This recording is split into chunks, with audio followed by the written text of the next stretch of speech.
Olá, mais uma vez nós aqui, eu, professor Walter Montanha, ao meu lado aqui no centro da mesa o professor Wagner Cavalcante e mais no cantinho de lá o professor Alexandre Massal.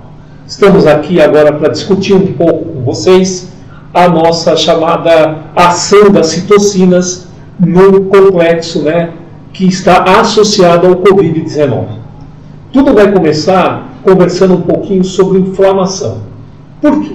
A inflamação, queridos, nada mais é, como dizem academicamente, que tem nos nossos livros que a gente consulta diariamente, uma resposta do tecido vascularizado a uma agressão local. E é o que está acontecendo. Nós temos uma agressão mais generalizada pelo Covid-19 e o nosso organismo vai lançar mão desse processo inflamatório. Daí na Covid ocorreu edema pulmonar, daí nós temos edema na região renal e gerar a insuficiência renal, nessa patologia. O que nós temos que nos preocupar é com o excesso do processo inflamatório que ocorre nessa patologia.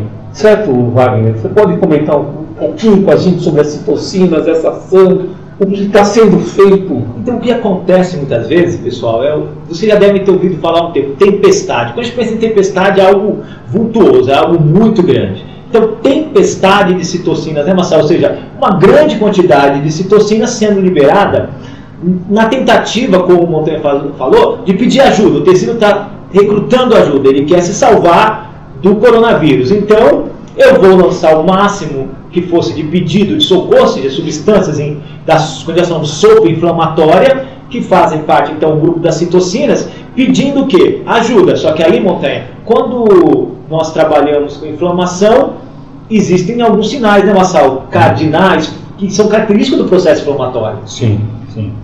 A inflamação pode gerar várias etapas, vários componentes inflamatórios. Um deles é o edema, mas podemos chegar até a perda do tecido, dor, calor, ocorre aumento da temperatura corporal. Hoje estamos vendo que basicamente cada espaço que a gente entra somos aferidos em nossa temperatura, que é parte desse componente inflamatório, Interessante, e por conta da superprodução dessas substâncias produzidas por células específicas de defesa contra o Covid, que respondem exageradamente. Esse é o problema da Covid, Montanha? Ou seja, não é a resposta inflamatória, você vai ter contra qualquer agente agressor, mas isso não muda, Montanha? Se é vírus, bactéria, um machucado, inflama. Inflama, e tem a ação de todos os componentes, tanto os celulares quanto os humorais associados, aos mediadores químicos que participam do processo inflamatório. Todos eles continuam atuando. Então, mas independente do agente agressor. Independente, porque isso é o problema. Quando ocorre a tal de tempestade de citocinas, você tem que imaginar, como o Montanha falou, que a inflamação, e o Massal salientou, não tem só o lado bonitinho dela, que é defender o organismo, ela tem consequências. Uma das consequências, você tem, como eles falaram, edema, dor, tudo aquilo que a gente já ouviu falar, os sinais flogísticos ou cardinais da inflamação. Só que tem um outro ponto, quando você tem um grande nível de produção de citocinas, você ter um desvio desse processo e ativar aquela cascata de hemostasia, sangue, estasia parada, de sangramento, ou seja, da coagulação. Você vai ter a ativação de uma forma absurda do processo coagulativo. Acho que todo mundo já deve ter ouvido falar, Marcelo, da cascata de coagulação? Da cascata de coagulação, exatamente. Essas citocinas podem interferir, estimulando a cascata de coagulação. De tal forma que a gente pode estar vendo aí casos também que levam à coagulação no paciente com Covid, Então, além dele desenvolver febre, dor no corpo, edemas em vários órgãos e tecidos, até perdas de funções, e infelizmente alguns virem a óbito por causa disso, temos também a cascata de coagulação ativada em grande quantidade, com formação de muitos coágulos. E a gente sabe que o C3 e o C5 são componentes, são mediadores químicos do processo inflamatório. Por isso que pede para dosar, tem a sua participação. Se pede para dosar muitas vezes, frações de C3. Uma coisa, Montanha, que eu queria perguntar para você é o seguinte: você tem essa ativação exagerada também do processo coagulativo, então nós teremos aí uma coagulopatia, um excesso de processo coagulativo, formando muito microtrombos dentro desse sistema. eu vou entupir, vamos falar assim, interromper o fluxo. O que falam também que no segundo passo desse processo tem a isquemia de tecidos. O que seria a isquemia do tecido devido a microcoágulos sendo formados de forma exagerada? A isquemia em geral, né, ela pode ser causada por uma obstrução vascular, por uma vasoconstrição prolongada, por um rompimento vascular, como por exemplo uma hipertensão arterial, e no placa da aterosclerose também está relacionada com tudo isso. E nesse caso em específico, a gente tem essa hiperatividade desses elementos da cascata da coagulação disseminando pelo todo o organismo. E essa isquemia pode levar ao quê? Quando eu falo de isquemia, eu quero dizer o quê para o aluno que está tentando processar? O que seria isquemia? A isquemia vai levar a uma a isquemia ela é caracterizada por uma redução do fluxo de nutriente e oxigênio para um determinado tecido. E, dada essa isquemia a um processo muito prolongado, pode ocorrer e ocorre, por exemplo, no infarto do miocárdio, a formação de áreas de necrose de maneira irreversível com morte celular. Então, isso tem a segunda parte, pessoal, que a gente tem que lembrar. Que quando eu tenho essa tempestade de citocinas, eu aplico esse processo no organismo, que essa coagulação exagerada, de forma disseminada, você tem um quadro que pode ser revertido para pior. Como assim? Lembrando que a cascata de coagulação tem todos os fatores de coagulação, eles são limitados no corpo. Se eu começo a coagular de forma exagerada, eu posso estagnar, gastar todos esses fatores de coagulação, ou boa parte deles, comprometer boa parte das plaquetas e passar para uma segunda etapa, né, Marcelo? Se você consumir todos os produtos da cascata, você passa a ter justamente o efeito oposto, né? Que é um risco hemorrágico, uma vez que se você não tem os produtos da coagulação, porque eles foram consumidos até a sua exaustão, a próxima etapa é um risco hemorrágico. Daí você tem o quadro que nós chamamos de coagulação intravascular disseminada. A palavra disseminada já diz, né, Montanha? Espalhada pelo corpo como todo um processo coagulativo absurdo, que também é chamado, né, Marcelo, de coagulopatia por consumo. Por que chama coagulopatia por consumo? Porque justamente consome, a palavra consumo se remete a isso, porque consome todas as proteínas envolvidas na cascata de coagulação até a sua exaustão, né? Convertendo todas elas em trombos, né? Até o limite final. Quando isso ocorre, quando você ultrapassa o limite da coagulação, não há mais fatores de coagulação disponíveis, então aí o quadro passa a ser, como eu já havia dito, hemorrágico. Que casa com o que o Montanha falou, né, Montanha? Como teve necrose, os vasos vão romper e não vai ter o quê? Não vai ter oxigenação e nutrição ideal para aqueles tecidos os quais sofreram a ação desses então isso se torna bem grave, né? Ah, sim, é isso que geralmente leva à morte, né? Por isso que vocês ouvem falar de um órgão mais importante. Depois desses fatores de coagulação, depois dessa cascata, você tem, às vezes, degradação dos coágulos, né, Marcelo? E aí muitos médicos pedem uma análise um tal de dímero D ou dedímero, que são frações, né, da degradação desses muitos coágulos, por exemplo, nesse caso. Serve como um marcador de que ocorreu coagulação sistêmica, né? A produção de dímeros D. E nesse caso vai estar absurdamente elevado. Absurdamente elevado. Então é uma forma importante que o médico usa se estamos avançando para esse processo de coagulação disseminada. Esse é um exame interessante de ser feito. Alguns estudos, Marcelo e Montanha, estão sendo feitos, né? E alguns protocolos estão sendo integrados no Brasil. No caso, né, Montanha, da parte de anti-inflamatórios. Dexametasona, né? Dexametasona. Tem tido algum sucesso. É claro que a gente não pode aqui afirmar-se com todo o nível de evidência possível, mas se vê relatos científicos e clínicos de que a dexametasona como um poderoso anti-inflamatório, pode ao menos diminuir a intensidade dessa tempestade de citocinas. E a heparina, Montanha, por que estão usando mais heparina? Agora, a ideia de, não uma grande quantidade, a gente, o médico vai prescrever em pacientes graves, eles falam, a heparina pode ajudar a evitar essa coagulação intravascular disseminada. Porque a heparina já começa a inibir determinados fatores dessa coagulação antes que eles estejam consumidos nesse excesso todo. Né?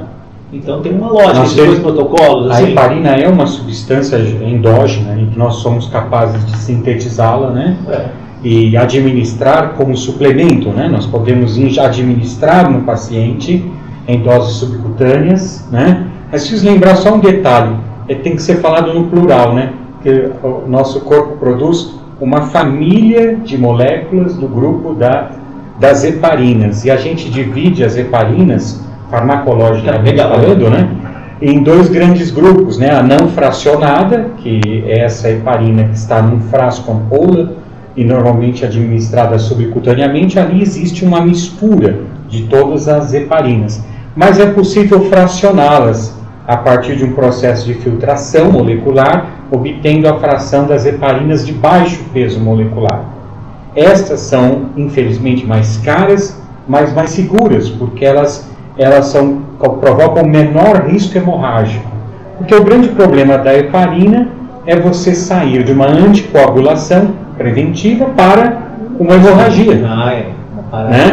E muitas vezes isso com a heparina não fracionada é difícil de ser titulada, essa diferença. Daí surgiram as heparinas de baixo peso molecular. Surgiram não, foram extraídas e separadas molecularmente da fração total das heparinas, garantindo aí um risco menor ao paciente. E uma coisa que vale lembrar, Marcelo, que você citou, tem que ser muito parcimônio esse processo de uso de dexametasona e heparina, porque, de qualquer modo, os dois também interferem no processo de coagulação, os dois conjuntos de drogas, né? As heparinas que nós podemos e os anti-inflamatórios também.